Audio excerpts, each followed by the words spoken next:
Yeah, let's see.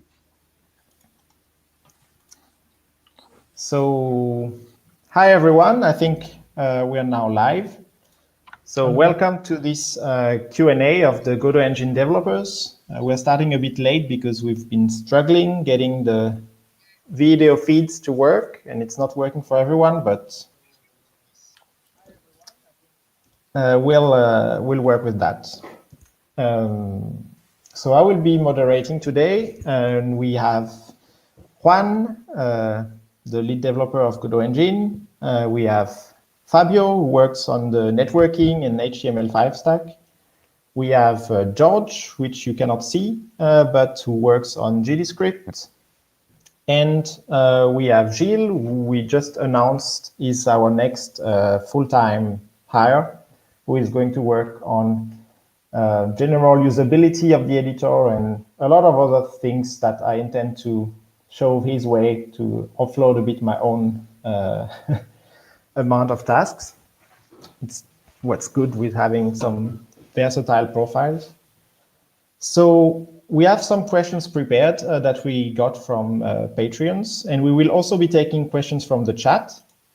For the questions in the chat, it's quite important. We have a bot that is monitoring the chat, and you should use !question to ask questions so that we get them filtered by the bot. So like I do an example in the chat.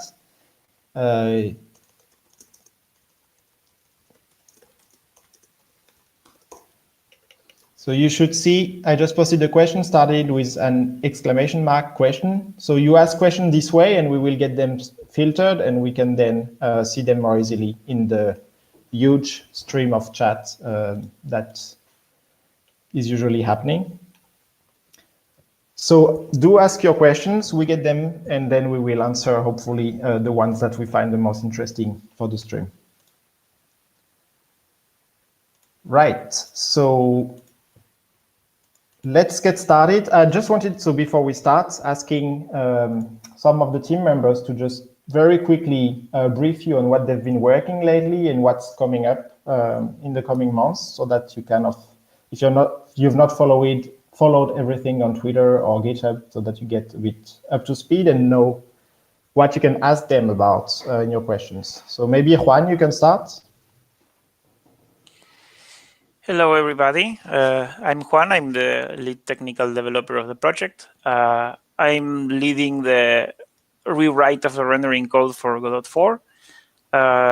Mostly done with the new features, which is pretty cool. I'm only missing the particle system, the new particle system, which I'm working on right now. Hope to finish next week. And then a few minor features remaining, but very few. And then will be very fun because we'll switch to optimization phase. I will create a lot of scenes for optimizations and for testing and regression testing, and all the nice optimization will come with a lot, including techniques like LOD, occlusion cooling, this kind of things. Will be very fun. That's what I'm working on right now. Thanks. So maybe George, you can tell us a bit about what you've been doing. Okay, so I'm working on GDScript. I did a big refactor of the code to like add in new features and fix a lot of old stuff that were weird about GDScript. And you start working on optimizing the VM real soon. So. Nice. What about you, Fabio? You're muted. I'm Fabio, or Fales as my handle in GitHub. I mostly do, as you mentioned, I can mention networking and HTML5 right now. So right now specifically, I'm working to get the HTML5 export better with more functionalities, and trying to port the editor to the web as much as possible, which could be really cool for small projects and school and stuff like that. And the next focus, like the current focus, is on getting GD native to work there on HTML5 export, and kind of better mobile support as much as possible. And as I mentioned, the editor, possibly soonish, in a few months. Okay, and I am Gilles, also known as Giroud on the internet. I'm going to be, as Remy said, I'm going to be the next hire. So I'll start to work on November and probably on the editor side. So my first task is likely going to be reworking the tile map and tileset editor, since there is a lot of demand for it. But generally, I'll probably work mainly on the editor and also help Remy reviewing PRs and organizing the community.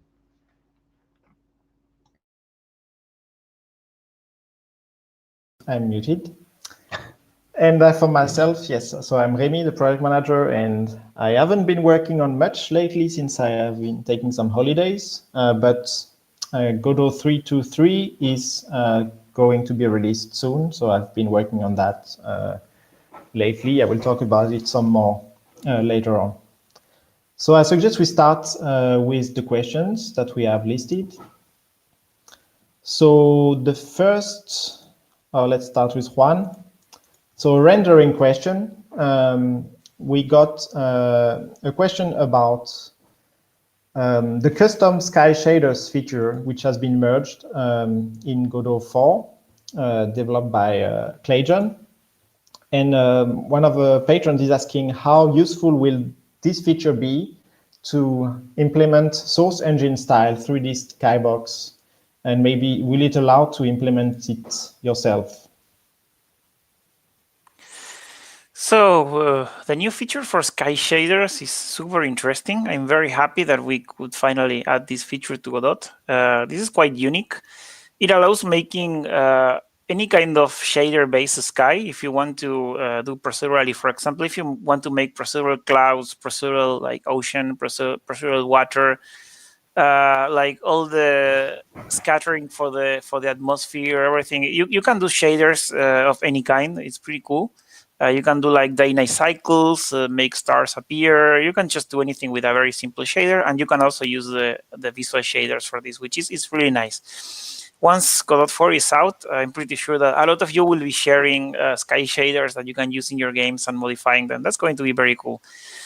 Regarding to source style, source engine, just to clarify, source engines, I think that's kind of an old technique, probably more geared to older hardware. Usually when you would do skies and backgrounds in older hardware, like you have to think of like Half-Life or even Half-Life 2 style hardware, which is quite old at this time. Usually what they did is, since you have had really low texture memory in general, having like a high resolution detail skybox was kind of slow. Plus, you had the problem if you wanted to draw very far away, that the buffers were usually just 16 bits at the time for performance. But nowadays, this is not really a problem, not even on mobile. So what Source used to do is let you like pre-render a scene that you would use as a background and paste it in the background of the frame, and then let you render your regular frame.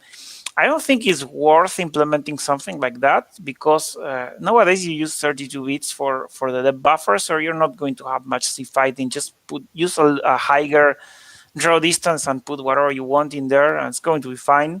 Plus, you can use high resolution skyboxes or panoramas or whatever. So there's not much of a need for something like that nowadays.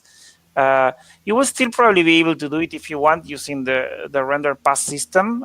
So yeah, you can kind of probably do it in Godot 4, but probably not very worth it. That's my take on it. Mm-hmm. Thanks. Let's follow up with a question for Gilles.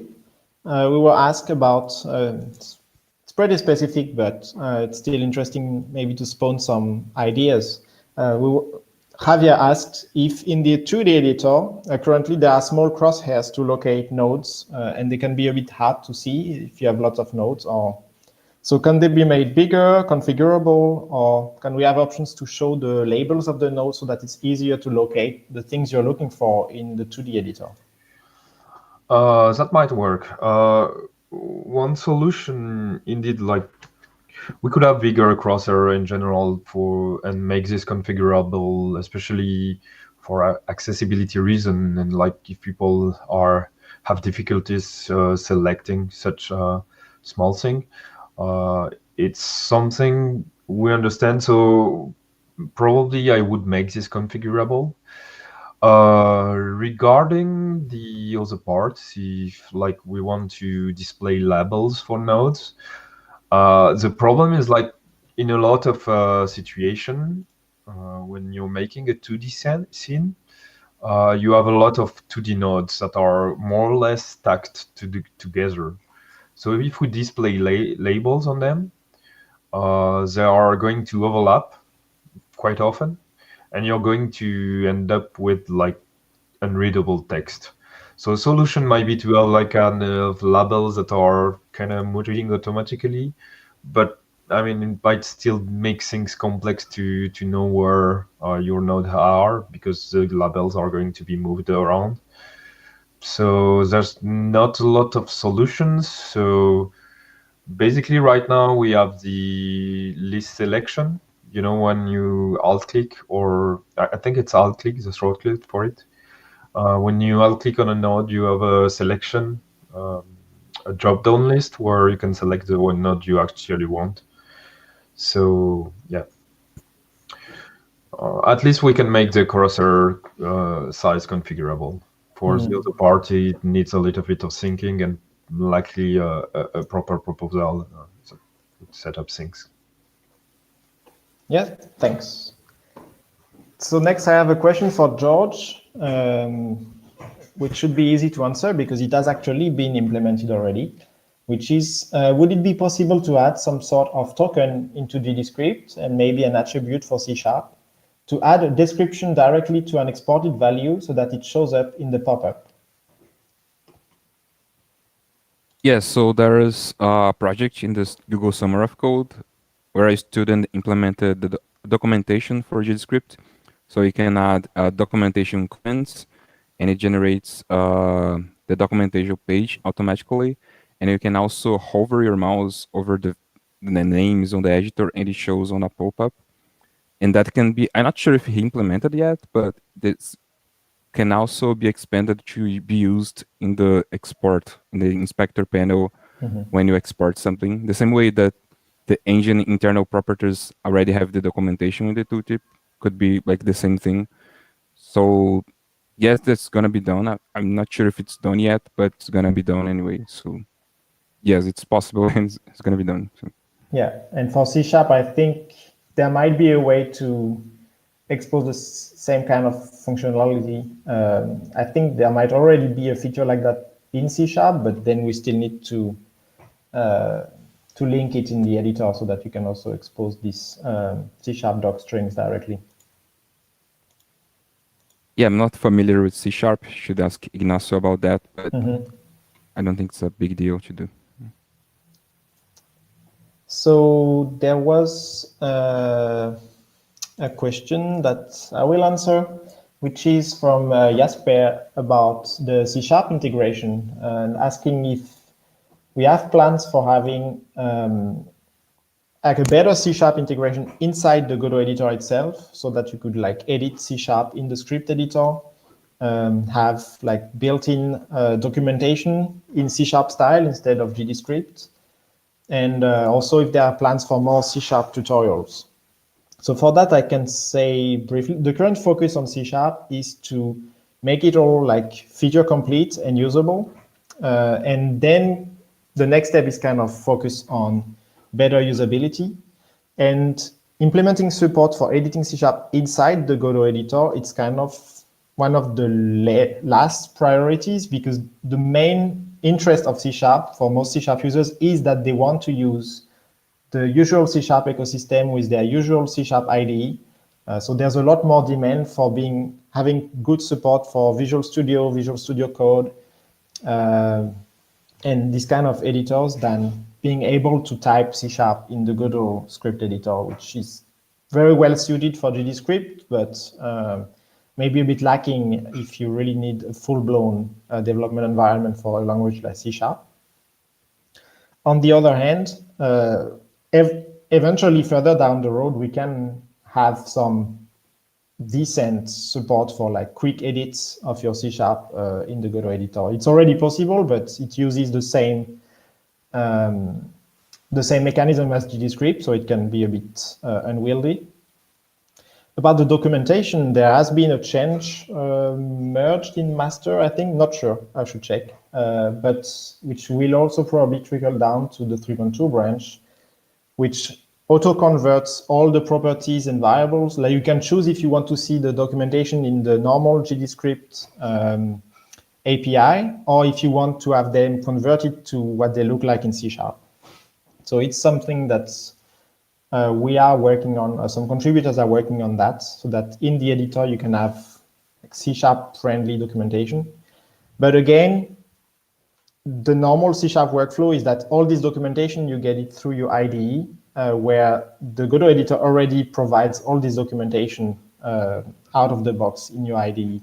So that's the best way to consume C# specific information. And for tutorials, currently we've tried to keep everything like language agnostic on the documentation website, but we're also trying to make it, we have more and more examples of C# code and not just GDScript. But eventually, I think we will also have like full tutorials made for C# because instead of just translated part by part and keeping the same structure, when using a different language, sometimes you want to use a different kind of organization for your code. So it might make sense to have, for some very specific tutorials, different, like have one version in GDScript, one version in C#, or two different tutorials maybe. So there's definitely more love coming for C#, and Ignacio and the community are doing a lot of good work. So a quick question that I handed over to Fabio, even though that's not his area, but is, will there be JSON editing support in the editor? That was asked by Sergey. Okay, so I see how JSON, like some form of JSON support is helpful. It's like an ubiquitous way of saving data and transferring data from one system to another. I would say like the idea is that you should be able to do something like that as a plugin in the asset library.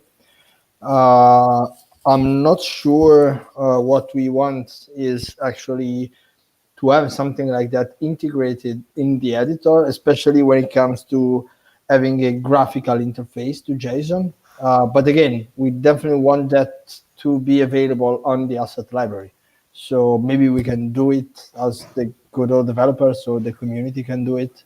What we could try to do slightly better, maybe, is to have some form of better completion when it comes to when you edit the file as a text file. So to automatically get the closing of the parentheses and signal when it's missing or when you're missing a comma. That is probably something that doesn't require too much code and could be done in Godot. But again, for a more graphical interface, like for example, when editing dictionaries in the inspector, then it's probably better to have something like that as a plugin if the user wants it, and to avoid bloating too much the engine, basically. Yeah, that makes sense. And I'm going to take a few questions from the chat already. We still have some more from Patreon, but so that we can kind of process questions as they come. So there is one about whether there will be any batching support for GLES 3. So in Godot 3.2. So I can answer that. So Lon Jelly, who has been working on the batching support for GLES 2, has also started working on the same for GLES 3. So I think he has pretty advanced implementation already, but it's going to be for not for Godot 3.2.3. It's probably going to be finished and merged for 3.2.4 or later, depending on his own timetable. But that's something that has been worked on and that we intend to include in the 3.2 branch eventually. On that, while I'm talking, I can also answer when will be the 3.2.3 release. So currently we have a 4th release candidate. So it's almost there, but there was some late big changes to mono support, which I will talk about some more to answer other questions, which added some instability in some things. So a few more fixes were needed. So I had some fixes during the weekend from Ignacio. So I'm going to try to make a release candidate 5 tomorrow, and then we'll see how that goes. So the 3.3.2.3 release is incoming, like maybe this week, maybe early next week, but basically as soon as it's ready.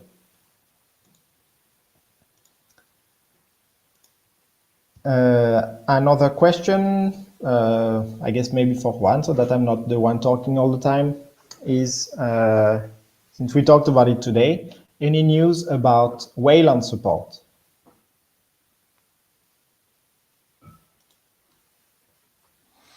Oh, that's a really good question. So for Godot 4, we basically reroute how the engine interfaces with the windowing system. We used to have the OS class, which would do basically everything. But this was a problem because there was, like, for example, maybe in Windows, it wouldn't make so much sense. But if you run on Unixes, like if you wanted to be able to choose between like X11 or Wayland, or even just use the frame buffer or EGL, like for the Raspi, it was very difficult to do with just one binary, because the whole engine expects to have one OS instance. So this was modified, and now we separated OS into OS and display server. Display server is like the windowing driver. So right now we are working on having the X11 display server working as best as possible. Once it's done, the idea is to maybe work on a Wayland one. To be completely honest, I was expecting Wayland to become more of a standard nowadays, but it's taking a long time. So that makes it like less of a hurry for us. So the idea is to get X11 like perfectly working with Godot 4, and then probably just implement it. But there's a lot of contributors who want to do that back end, so it's going to be probably done sooner than later. So yeah, that's what I can think of, I guess. Thanks. One question for Fabio. Will there be any major networking updates soon? Okay, that's a very good question. So I know Odino, Andrea, is working on a very cool module for making it easier for you to synchronize scene. It's a very interesting module, and I've been waiting for him to finalize his pull request so I can review it. And I think it's a great update.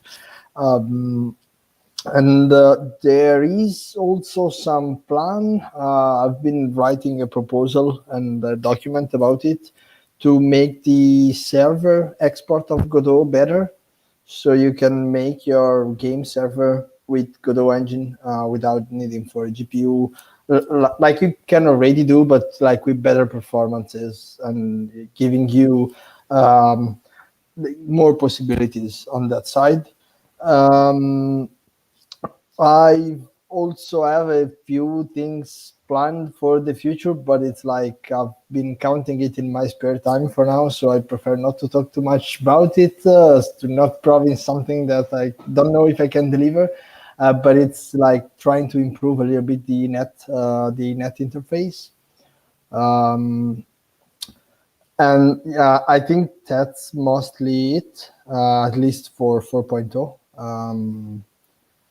I've been also working on a way to make a proposal for node replication, or actually scene replication. So the idea is that when you instance a scene, you can tell the system to replicate it on other players. The problem with this form of simplification of the multiplayer is that it's really cool, and like it makes you prototyping really fast, and it allows you to port a game to multiplayer even if the game wasn't really designed for multiplayer. But if you are planning to do a fully multiplayer game, like a multiplayer centric game, most of the time you want to do a lot of the stuff manually, simply because networking is mostly a matter of optimization, and you cannot optimize too much if you don't know what are the game rules. But of course, like our idea is to try and make something that can be usable by everyone in the most common scenarios. And then if you have like this really multiplayer-centric competitive game that you are designing, then you'll know what you're doing, and you'll try to change it a little bit and do something on your own on that side, simply because that's not really possible to do at its best for every possible game. But again, it's something we work on and we keep iterating on, and we keep thinking about it. There's like ongoing discussion even on IRC about how we can improve that. So it's definitely something we value. And again, there will be news soonish, and there will be something better for 4.0. Nice. And while you're talking, I have at least 3 questions about when can we expect fixes for the stuttering web audio? Oh yeah. That's that's a bit that's not super easy to do, mostly because the web API for audio is pretty limited, in the sense that it requires you to do a lot of things to make it fast. So the original implementation and the original API, like the original standard, had it running on the main thread, which is what we are doing now. And it's very inefficient, because if you have high CPU usage, then you get stuttering. So, for example, what I've done in the last few months is to allow the developer to set how big the buffer is, so the developer can try to find the balance for his game based on how much CPU intensive is his game, to how much delay there is when audio is played, and how powerful must be your PCs or your device so it doesn't stutter. The only way to improve this further is to move it on a separate, move audio processing on a separate thread, which is possible with the newer audio API, but it comes with limitation. So you can only serve your game through an HTTPS website, which is okay. But you also have to write your own JavaScript file that do the processing. And we do the processing in the C code of Godot. So we will need to expose some of those functionalities. And then the idea is that we don't have control over the thread that does the mixing. So it's a bit complex, because we have to create a way to bridge what we our functions to this thread that is generated by the API when we ask it to do so. And it requires a separate JavaScript file, and it requires some communication and sharing of some of some memory, which again will only work on HTTPS website. And it's also not supported by most browsers yet. Firefox is enabling it probably in the next version. Chrome supports it. I'm not sure Chrome on mobile supports it, only the newest maybe. Safari doesn't support it. I don't think Internet Explorer supports or Edge supports it. So like even when it arrives, even if it's there tomorrow, you probably will only be able to use it on few browsers. But it's planned, and it's something I really want to do, and it's probably gonna be due for 4.0. And I'll even try to backport it if I can like succeed in it. But I moved it down a bit on the priority list because it's really hard. It takes time, and there's other stuff in the HTML5 export that needs to be fixed earlier and faster. But it's something we want, so I don't want to tell you something that I cannot respect, but maybe by December, maybe. We'll see how it goes. That's as much as I can tell. Thanks. So let's go back to some of the Patreon questions, and just a reminder for those who join the stream later on. If you want to ask questions in the chat, use !question as a prefix so that it gets filtered in our system so that we can see them easily. You can see that others are doing it, so you can do the same. So I have a question for Juan, which is, will you be continuing your series on Godot's source code for new engine developers?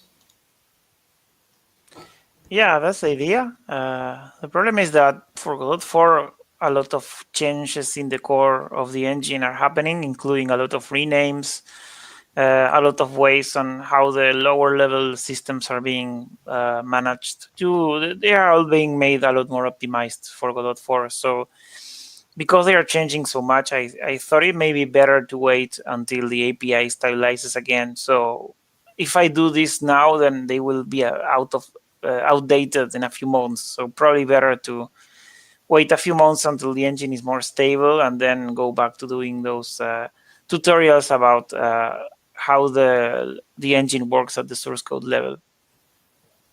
Yeah, and in the meantime, there's a new series by our contributor Will Nations that you can find on YouTube, who is basically taking on from what Juan started and doing his own dive into the engine source code and explaining a bit how it's organized. So if you're interested in like having an introduction to how Godot is built, you can check out Will Nations on YouTube.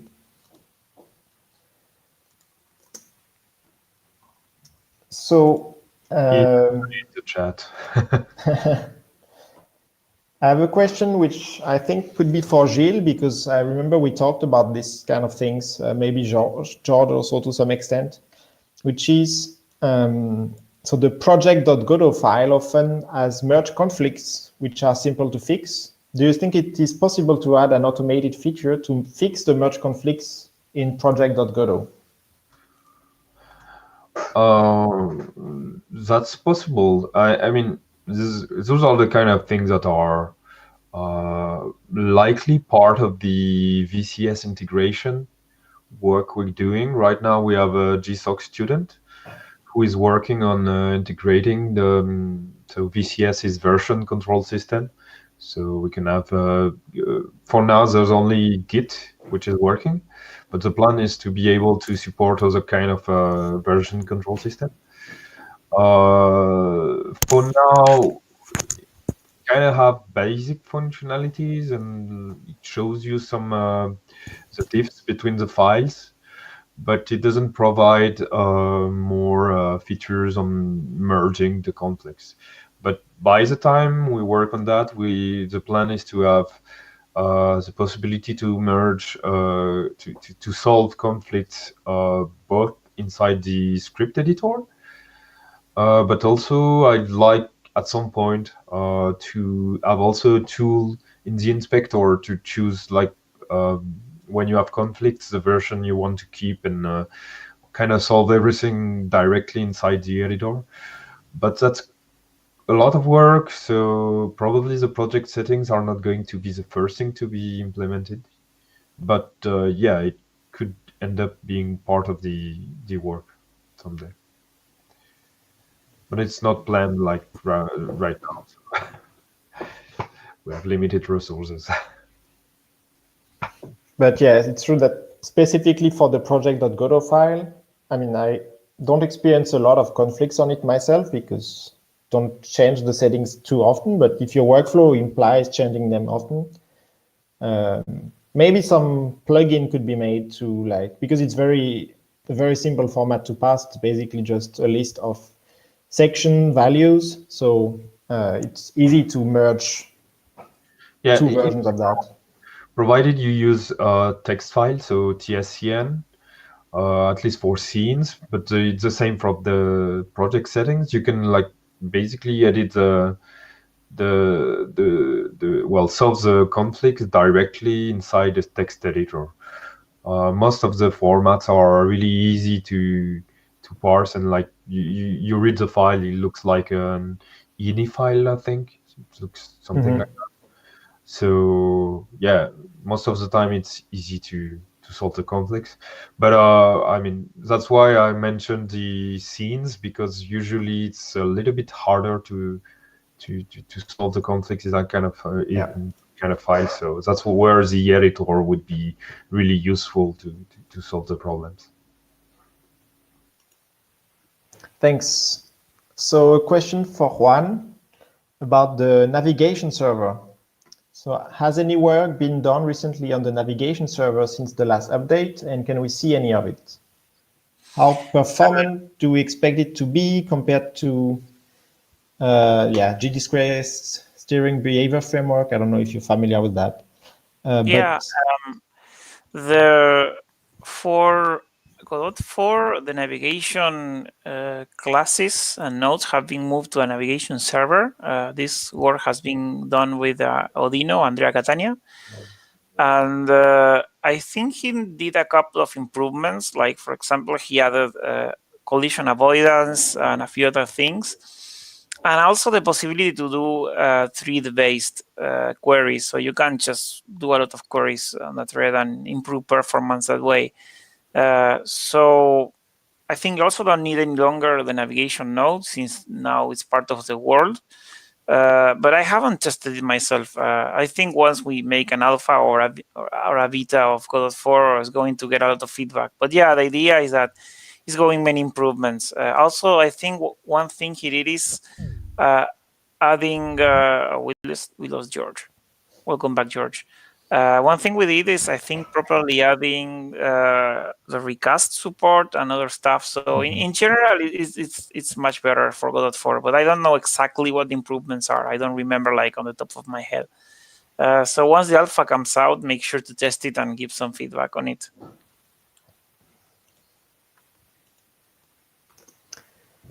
Another question for... Well, there are two questions which are kind of linked, but let's start with the one for Juan. Maybe I can also add something. What would you say are the areas of the engine that will change the most over the next 2 years? And this is being asked in the context of someone making a game now, and are there areas where they should not bother polishing things too much because it's going to be completely changed? Or what are the most changing areas? I guess comparing 3.2 and what 4.1 or 4.2 would be.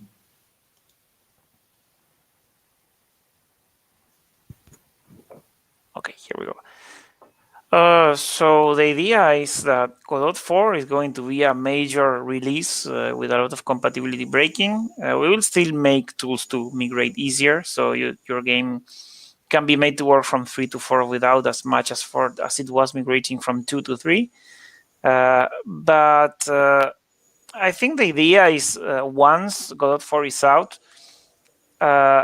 all the new features will be more minor features, a lot more focus on polish also, because I think most of the changes are going to be more stable. I mean, it's been a lot of work to get something that just is what it's supposed to do. So yeah, that's I think it's going to be mostly polish and more smaller incremental updates, nothing really big breaking or something like that. Maybe in rendering we will eventually add ray tracing support and these kind of things, but that's not going to change most of how you do your stuff. Right. And maybe on that topic of like compatibility breaking, there's the question that about will there be migration-specific docs from Godot 3.x to 4.0 and or helper tools to convert large projects? For example, GDScript conversion, skeletons, particle systems, and so on. So to this, I can say, of course, we will write some documentation about like what are the major changes and how you should prepare for like porting over. There will be several, like we are not sure yet what kind of, we plan to work on some tools to like simplify the porting work. We don't know yet exactly what, but basically one thing which is already implemented in the engine is that there's a compatibility alias for all the node names which have been renamed. So Godot 4 is still able to open your scenes from Godot 3, and it will automatically convert all the nodes which have changed names when they are compatible. So that's already working. Yeah, I also added a lot of stuff, so your scenes just load. I mean, if you the idea is that if you open a Godot 3 scene in Godot 4, it should open. It should be there with most of your data. Some things are different, like for example, the environment has a few different things, like the skies work different. But we added some tools that will automatically convert your stuff. So the idea is, of course, you need to test the alpha and give feedback, because we may be forgetting to add some options when eventually the alpha comes out. But the idea is going to just work. It will be different with GDScript, so I guess George will be able to give you more detail on this, because GDScript is going to become incompatible from 3 to 4. But I think George has been thinking about having a tool to convert. So up to you, George. I guess we can have something in the editor maybe, or maybe an external tool for converting. I haven't thought about the details yet, but the idea is, yes, to have some sort of tool that will parse the old script and it knows what's changed and generate a new script. Stuff like the exports that are now annotations and like yield that became await and stuff like that. And some of the renames if it's possible as well. I haven't thought about the details yet, but the idea is to have such tool available to help people migrate as well. And what else will there be to migrate? There will be things probably where an automatic conversion will not be possible. So probably particle system, it's likely going to change again. Well, Juan is working on it right now. No, it should work. I am making it compatible with the previous one, so it should still work. That's nice. So yeah, for the things which cannot be converted automatically, then we will try to write some documentation explaining like how best to reproduce what you add in Godot 3 in Godot 4. But yeah, it's going to be a big, like a significant amount of porting work, but it should not be as bad as it was to port from Godot 2 to Godot 3. So I think we are aiming so that like medium-sized projects could port in 1 or 2 days of work over to the new version. I think that's a realistic estimate for how much work it will require. And for simple project, it might be much simpler than that. If we have tools to convert the GDScript easily and stuff like that.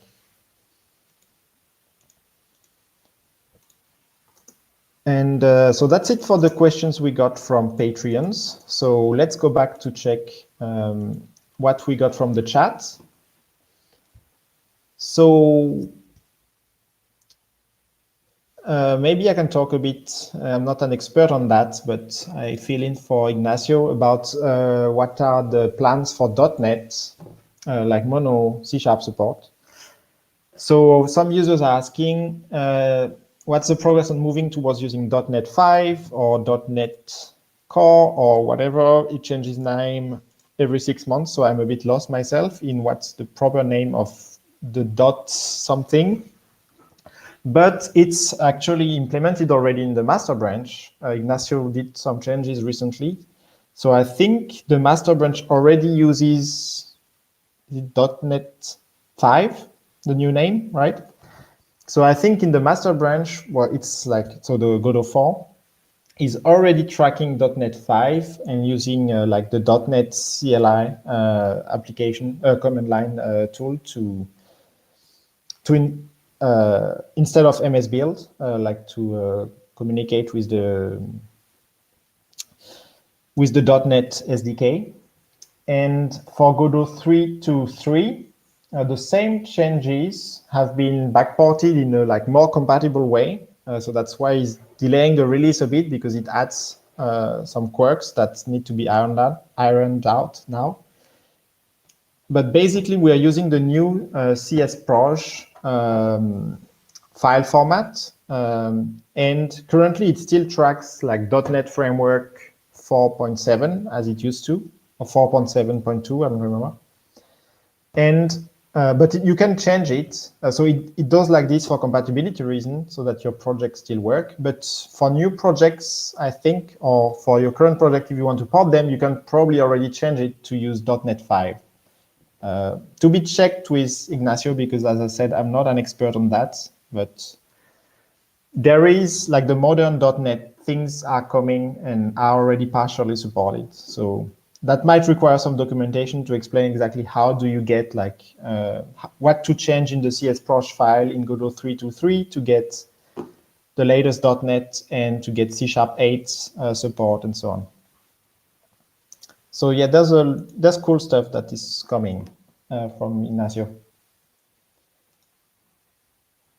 For Gilles, maybe, will TileSets be updated in 4.0? Yes. Okay, that's that. We're going to rework all of this. It's so as I said at the introduction of the stream, this is most likely the first thing I'm going to do when I start working in November. So maybe to detail the plan a little bit, the idea is to likely to merge the tileset and the tilemap editor as the first step. So instead of having a panel on the right where you have your tiles and the panel on the bottom where you edit your tilesets, both of them will be merged together, and you would have like an edit mode to edit the tileset, or like the paint mode where you will have the toolbar to paint and eventually fill that kind of thing, a lot more operations. So the plan is to make a proposal at the start of November, or put it on GitHub. I probably talk a little bit about it on my Twitter account when I'm done with the proposal, so that people can come and give feedback. And the goal is to have a great proposal, so that I don't start working on something that big without being clear on what we're going to implement. But yeah, the goal is to improve a lot the user experience. We know it's a problem. We've seen the video from I don't remember his name, sorry, Emilio. but yeah, Emilio, exactly. So yeah, so we know it's a priority, and we're going to deal with the problem it has and try to solve everything at once, as much as we can, at least. So there's a good, simple question, but which involves a lot of things, which is, will the minimum requirements be updated for Godot 4, like in terms of hardware, drivers, and so on? So that's maybe for Juan to detail the current plan. Yeah, if you're using if you're going to be using the Vulkan backend, then you need hardware which is Vulkan compatible, which is, I think, DirectX 12 level hardware. Nowadays, I think this hardware is quite commonplace. So if you by default want to use the high, I mean, if you want to use high-end 3D or make sure to use 2D in a way that is super optimized, like the Vulkan backend is going to be. I'm pretty sure that most computers are going to be able to run it. If you even want to publish something like on Steam or on mobile, well, mobile not so much, but on desktop, if you check Steam survey, the hardware survey, like pretty much everything supports Vulkan, so it should be okay if you want to publish a game for desktop. For mobile, it's going to be more like high-end mobile, which means iOS and higher end Android, which is what supports Vulkan. If you want to make something that works everywhere, like on every single platform, you will still have a GLES 3 renderer that will support most of what you do with Vulkan. It's going to just support it. It's going to be like a mix of our GLES 2 and GLES renderers in Godot 3, because it's going to be able to be more compatible than our current GLES 3 renderer on Godot 3. And eventually, we've been discussing keeping a GLES 2 renderer, but it's going to be more limited, or maybe 2D only. Still not completely sure about that. We need to keep discussing that with the contributors. So that's kind of the goals right now regarding minimum requirements. For the rest of things, nothing else is going to change, I think. Mm-hmm.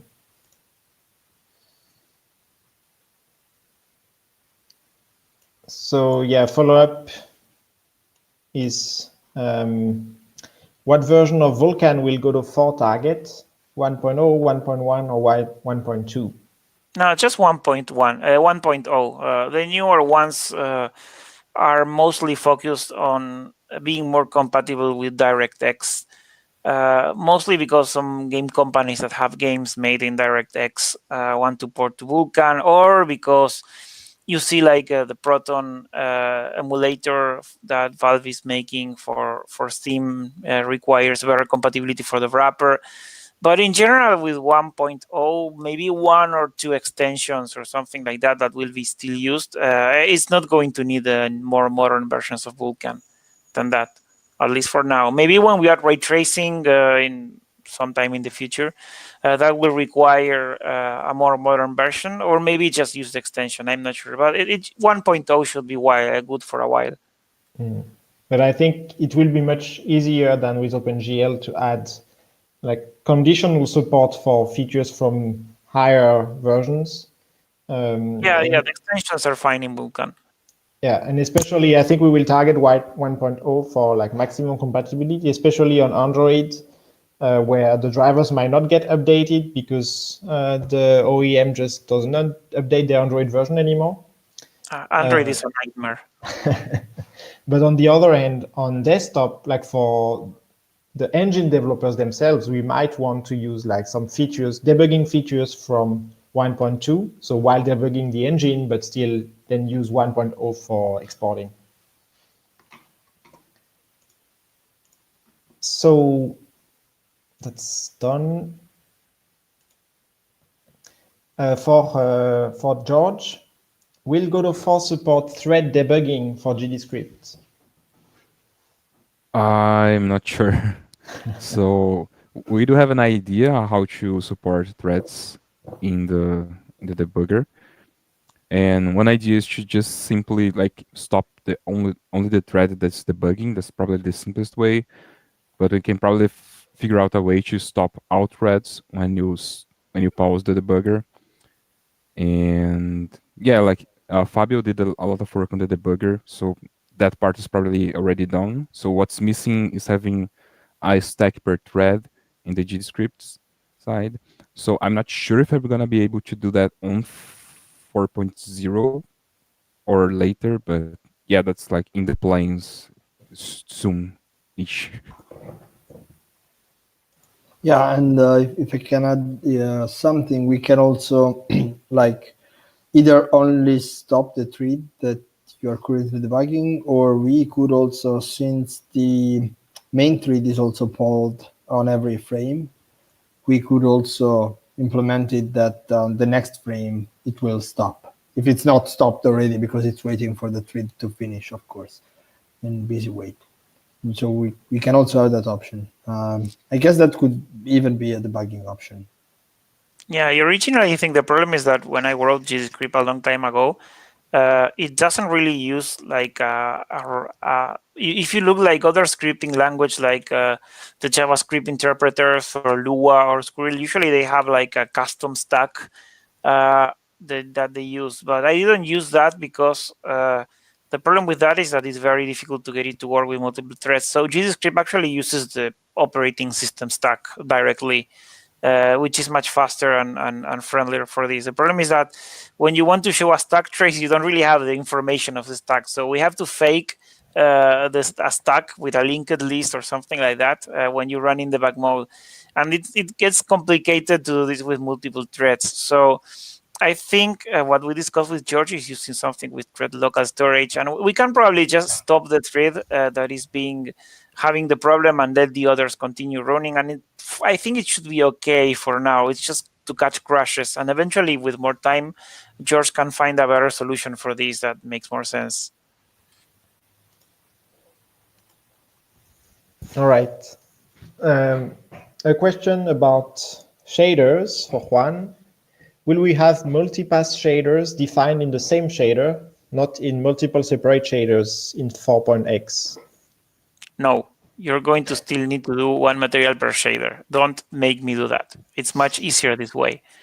So you just create a material and set the next pass, and it's going to work. What's going to change is that multiple passes are going to work also in 2D, which don't work right now. But the idea is to keep using them separate. It makes everything much simpler, and you can still do everything you need with multiple materials. I mean, it's less hacky and just works.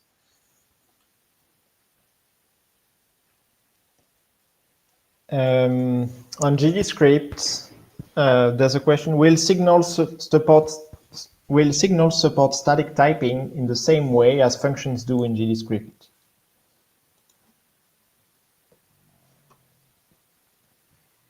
That's for George, I would say. I think you're muted, George.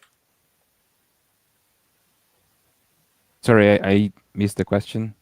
Yeah, will signals support static typing in the same way as functions do?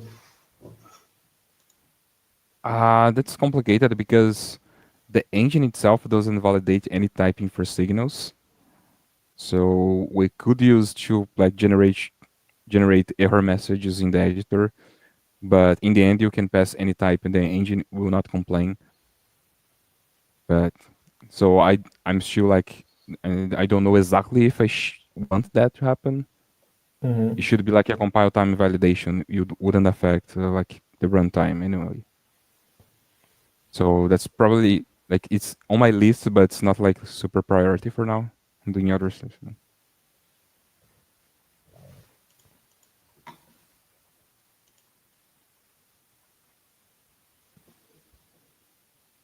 And so, yeah, this one is maybe a bit tricky. I don't know who will want to answer, but it's from Will Nations asking, there are many old issues which exist for discussing updates to the plugin system, like adding dependency management or sub-project and so on. And he's asking if there's been any concrete decision or what's the feeling regarding this. We discussed this a lot of times, even during the Godot sprint. There's kind of two different postures about it. One is going full modular package system, like you try to replicate like Debian packages and dependencies within the engine. And the other is to just keep it simple, because for most users, the way it is works fine. So right now, I think keeping it simple is winning. We actually discussed a lot of ways to do it. I can't even remember. We discussed this with Vojida, I think, during a Godot sprint, not this one, the previous one. And in the end, everything ends up being too complicated. And we realized, I mean, when you're working with software like this, if you make something complicated, it has to be really worth it, because otherwise it's a lot of code you have to maintain. And this, to be completely honest, I mean, it would be nice to have plugin dependencies, but we found that it can fail in so many ways. Like it already facing on distros. Like having like you update one plugin, you can probably see this happening a lot with npm and this kind of thing. Something breaks and then everything chains up breakage, and it's kind of a mess, and probably not. It's not going to be so much used in something like Godot, to be completely honest. So probably for now the idea is to not do it. But if a good way to do it that is simply not comes up, or a scenario where it makes it worth it to do something like this also comes up, then yes, maybe. But right now it's more leaning on the way of keeping it simple.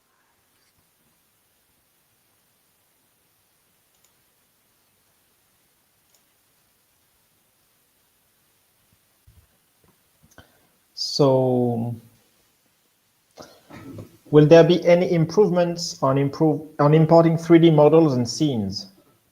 Sometimes specific kind of texture painting does not seem to be well imported. The one working with this is Gordon.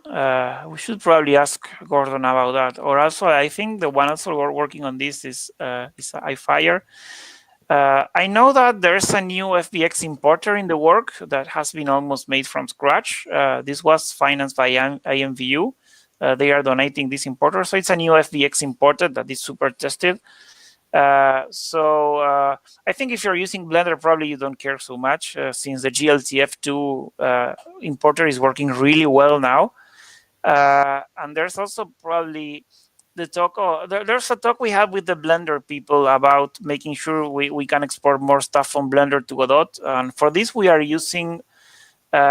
We have a Godot exporter for Blender, but maybe it could be better to define extensions on GLTF2, which is very extensible. So this is a discussion that we need to have eventually. But other than that, yeah, the texture importer is being improved. There's a lot of improvements on the importing processes for. There's also Betsy coming up, which is a library that Matthias from Ogre 3D made that we are financing from Godot, which is for importing textures using the GPU, doing all the texture compression on GPU. This can accelerate significantly. If you have a good GPU, it's going to accelerate a lot. And if you don't have a good GPU, then at least it's going to let you scale up and do half on GPU and half on CPU, so you can import textures faster. So yeah, there's a lot of improvements coming for Godot 4. So when the alpha comes up, make sure to test it and see if it covers what you need.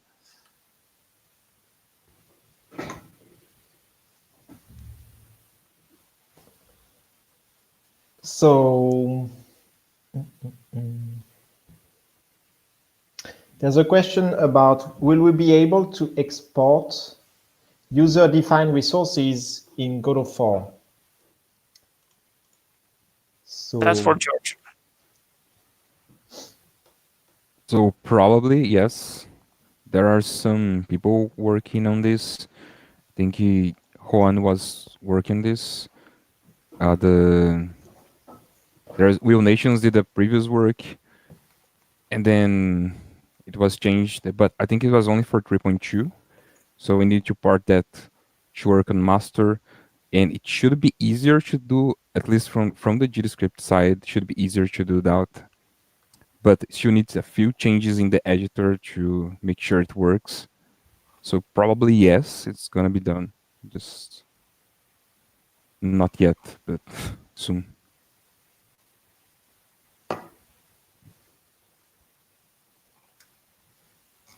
So, sorry, I'm lost in the questions. I'm trying to figure out which one's next. Okay, this one. Are there plans to make, I don't know for whom, but yeah, for anyone who feels interested, are there plans to make it easier to make add-ons that modify the editor layout? I think that's for you, Gilles. That's a good question. We probably need to first resync the editor itself. So before adding any other way to like make things more flexible and kind of thing, the editor is already quite flexible now. You can like add dogs and that kind of thing. So I'm not pretty sure where the limitations are, whether or not it's like the interface, the API, which is not simple enough, maybe. But well, the goal in the end is likely to rework a little bit the editor first.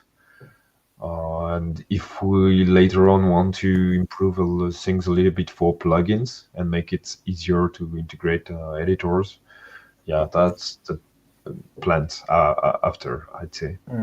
But I think if the question is like whether Godot will eventually become like Blender, where you can really create your own dashboards with all the elements the way you want, I would say that's probably not the goal. No, that's probably not worth it.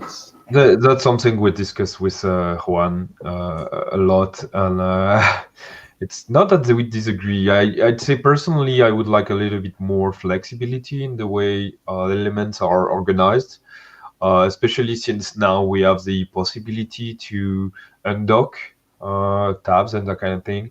So there might be some work to do to make the interface in general more flexible. But it needs some thinking, because one thing we don't want to lose at all is how like easy in Godot, when you click on something, the correct editor opens, and then you click on something else and everything opens on what you need when you want to edit a specific resource. And this is something we don't want to lose, because yeah, in other editor you might have like to go into the, let's say, into workspace and build your own workspaces, that kind of thing. It might be interesting, but I mean, this is not the most user-friendly way to present an interface, in my opinion. So yeah, it needs thinking, and that's likely going to happen someday, but we need, as usual, we need a proper proposal before doing that. But yes. Yeah, my way of seeing this is that what Blender does with the workspaces is more like a workaround to the limitations of the way the interface is, because you can just, it's very flexible, but then you need something to work at one situation and the other, and then changing things around takes a lot of time. So I think that's a workaround for a limitation in the design rather than a feature. In the case of Godot, it's as Gilles says, in Godot is more designed so the correct editor pop-ups at the right time you want to do something. And this is something that I think, in my personal opinion, works better than just letting you just adjust everything freely. And then, because it's a mess, have to put workspaces. And the idea is to just go further in the direction of automatizing how things pop up and work for you, rather than just letting you just do whatever you want and then have to fix it yourself in the end. That's kind of the idea. Yes, completely agree.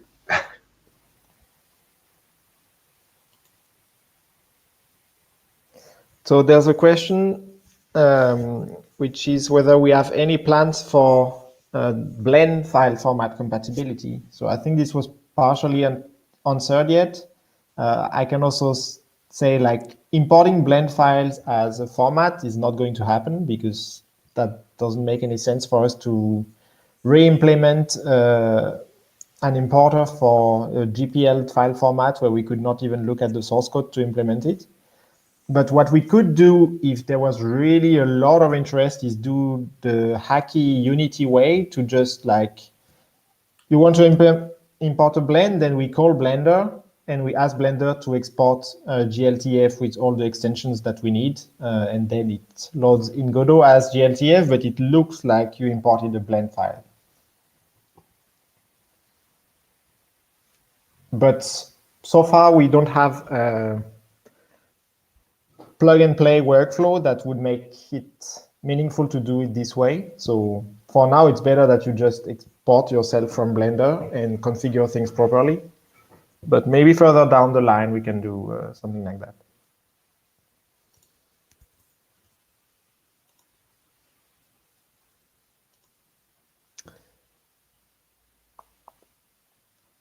So a question for George. You talked about native compilation in GDScript, but only for functions for debugging purpose. Could you talk a bit about that? And is it possible to compile all during the export? Sorry. Yes. So the idea is not really for debugging purposes, it's more like if you compile to native, you cannot really debug anymore because it's not GDScript. So it's not running through the interpreter. So we cannot we don't know what's going on. So we need to use like GDB or something to debug it. So it's kind of complicated.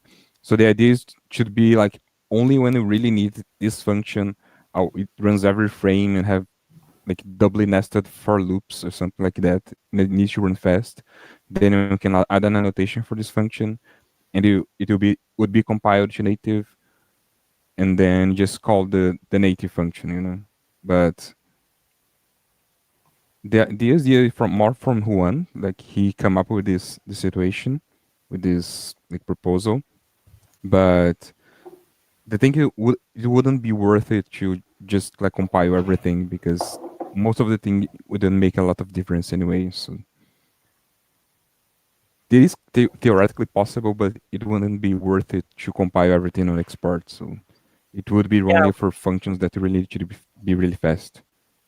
We discussed this a lot with George, and the problem is that, first of all, the GDScript is a dynamically typed language. So if you are using a dynamically typed code, compiling the code to native is not going to make any difference because it's still going to be native because you don't really know the types. You can infer some of the types, but not going to make a lot of difference to you. So that's the difference with something like C# or C++, which is mainly intended to be statically typed. On GDScript, we discuss a lot, and the priority is going to still be that it's a dynamically typed language, and you have static types in case you want to have, like, I don't know, better completion or maybe just more optimizations, because you can go via the typed. If you know the type, you can just use typed opcodes, and it's going to be faster. So the idea is that you first, anyway, like imagine the workflow. You're going to be making a game, and you probably want to make some function faster. Then now the editor will show you when you're using typed instructions. Like George made it, so it shows you perfectly that your code is typed. So if you want to optimize a function that's slow, you will make sure to make all of it typed. You can see the lines clicking when they are typed. That's it, they are safe. Once they are typed, George is going to add now the typed interpreter, which uses typed instructions. These are really going to optimize a lot the runtime, because if you know, like, for example, the actual, right now, if you want to call a function and you don't know the type, it's going to go through a few hash maps and different things. But if you know what the function is when you compile, you just can keep the pointer to the function and call much more efficiently. So even if it doesn't compile to native, having typed instructions is going to improve the performance a lot. So what we discussed with George is that we can go this a bit further if you wanted to have native, so native speed. So if you create your function and you put all the types, then you can probably get a bit more boost. Instead of using typed instructions, just go totally native, and you can optimize this function a bit more. But the idea is that you still need to make yourself all the work to write all the functions typed in order to get some performance boost. So compiling everything doesn't really make sense. And also, if you make a game, you don't benefit from compiling everything. Plus, you lose the ability to debug. So it doesn't make any sense. So what George says is kind of what we're going to do. Just choose whatever you want to optimize, make it typed. It's going to be faster just because it's fully typed with the new VM. And if you need a bit more performance, then you can compile that to native and get the extra boost. But it's kind of like the last resource if everything else fails, not really what's going to do by default. So we have some core developers that use the Q&A to ask some questions about development. So let's go. So Gordon is asking if we want to deprecate the Collada importer.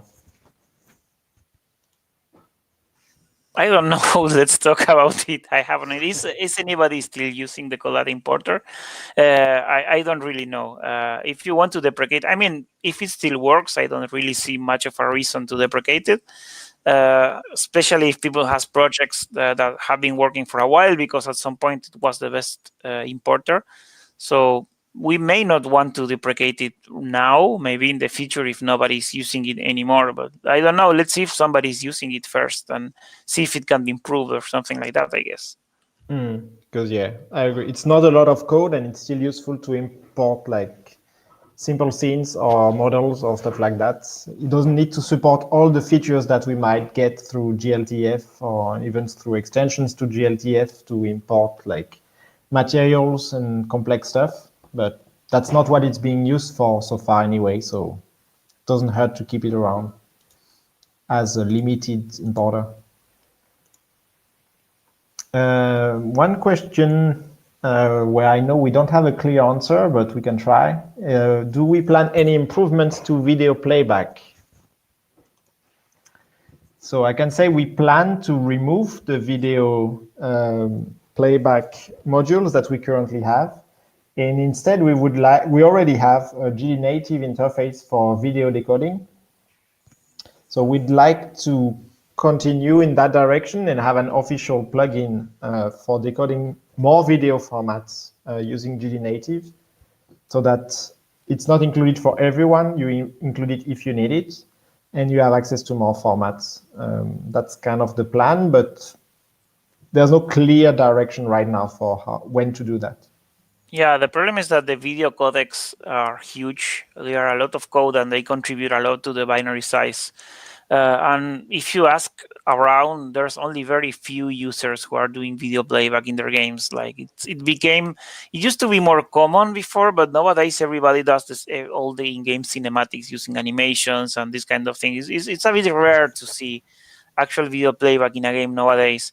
So given there's not a lot of demand for it and that it takes a lot of the binary size, the idea is to just move it out. And if you really need it, you just get from the asset library the GD native models for it and use it. But that's the plan mainly. So there's a question about, is there any interest in supporting JavaScript or QuickJS? So there's a contributor who implemented support for it. GDQuest, and it's already working. I can link it in the chat maybe. Yeah, I think it's a model right now. You have to compile the engine with it. We discussed. The thing is the following. We don't really know how much real demand for JavaScript support within the engine there is. So what we suggested to him is to change the model to use a GD native model, so you can just like download it and add the JavaScript support to the engine. And if it really proves to be popular, we can maybe make it official. But to be honest, I'm not really sure how much people are actually use it. I know JavaScript is super popular, but for making games, it's like not so common unless you make games for the web.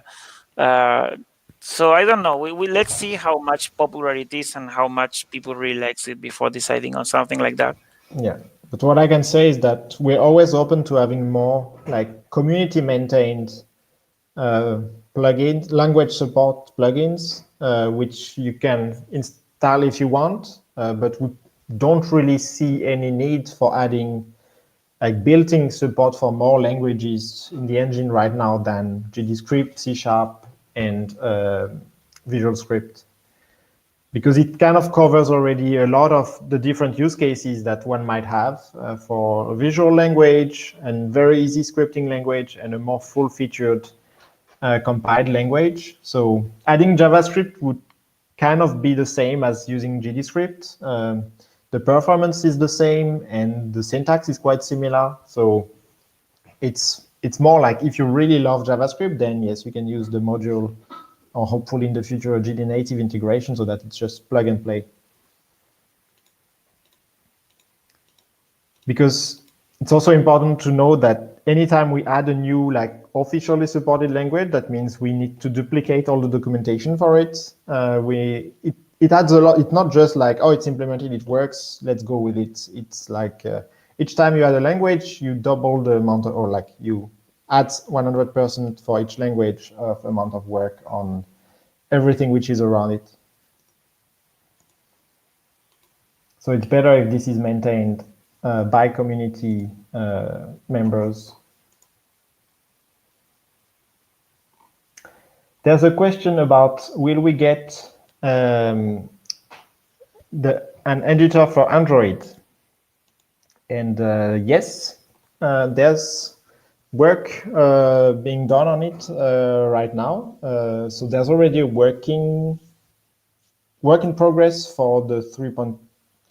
I don't remember. It started for the 3.2 branch, then it was ported to master, I think, because we always want to merge new features in the development branch first and not like merge work in progress stuff in the stable branch and break everything for your games.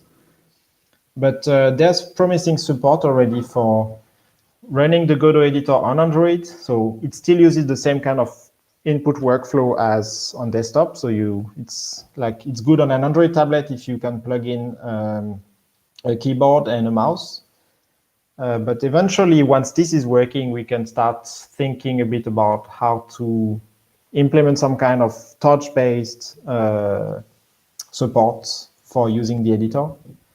So that should be quite interesting in the future.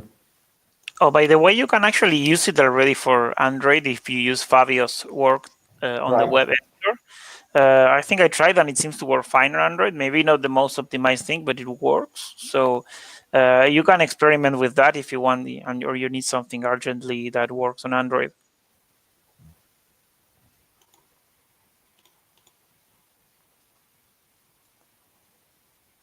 So, well, I think we're closing in on 1.5 hours. So probably check if there's 1 or 2 interesting questions and then we can wrap up.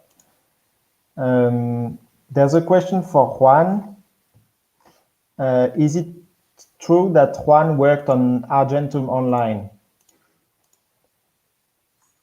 No, I didn't work on Argentum Online. I'm sorry. That's a very weird, very old Argentinian game MMO or something like that from the 2000, I think. It was a really weird game. It was very weird. It was very Argentinian, I think. It was so strange. So I think I composed some music for them. I composed the intro song. This is like the year 2000, so you make an idea. I'm 40, so I'm pretty old. And I think I was going to make the second part of that game, but then it became another thing called Regnum Online, which is still, you can still play that game. It's Champions of Regnum or something like that. I started working on that one. But no, I didn't work on the actual Argentum Online. Sorry. I'm sorry to disappoint you. I think the question comes because I saw there's a Godot-made MMORPG which has just been published, which is inspired by Argentum Online. So I guess it's in the same Argentinian-based MMO vibe. All right, so do we have a last question?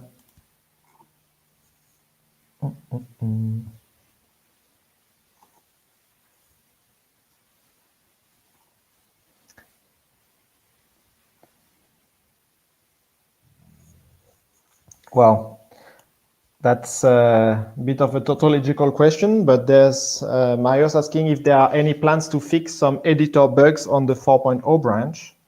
So I can say yes, we do fix bugs when we get to it. But yeah, for those who try the current development branch, you might find that there are a lot of issues, like on X11, not everything works as you expect it, but it's been a big refactoring effort, tons of new features implemented, so it takes a while to go back to something stable with the new feature set. Once we reach something where we consider that it's like usable for like all users who are eager to be like early testers, we will have an official alpha build. But as long as we don't have an alpha build, you can expect that it's very unstable and it might just, currently Godot on some configurations can crash your system because some drivers just explode when they try to do something that Godot is asking. So it's not for the faint of heart currently, the master branch. Yeah, it's much easier to first add the features and then fix the bugs because the features are never stable and until everything is done, keep changing. So going to fix bugs right now is like, maybe we fix a few of them and we merge pull requests with bug fixes, but the full focus is on adding features. As I said before, the idea is to complete maybe in 2 months or 3 months to have like an alpha or something like that after the optimization work is done. And then it's going to be fixing issues until we make the stable version, like nothing new. We are still discussing, like, for example, if you're going to support OpenGL in 4.0, because it's not completely certain yet, because there's so much new code that needs to be tested and bug fixed that would be nice to have something stable using Vulkan first. So maybe we can make like we did with Godot 3.1 and add it later. I'm not sure yet, depending on what contributors can do and if we have enough contributors have time to do the porting of OpenGL. So still everything is very much in the air right now. We'll have more idea about this in 2 or 3 months, I guess. Mm-hmm. Great. So I think we'll stop here for the questions. Thanks to all of you for the answers, and thanks to everyone for watching. It has been a nice interaction with the community, so I hope it was good for you. If you have feedback, feel free to write it in the chat. I will have a look and see if there's anything we should try to improve for next time. So we are still, oh, hi, Gilles Cat. The beauty. Yeah, that's perfect, ending a live stream with a cat. That's 1,000 more views just for yes. That. Yeah.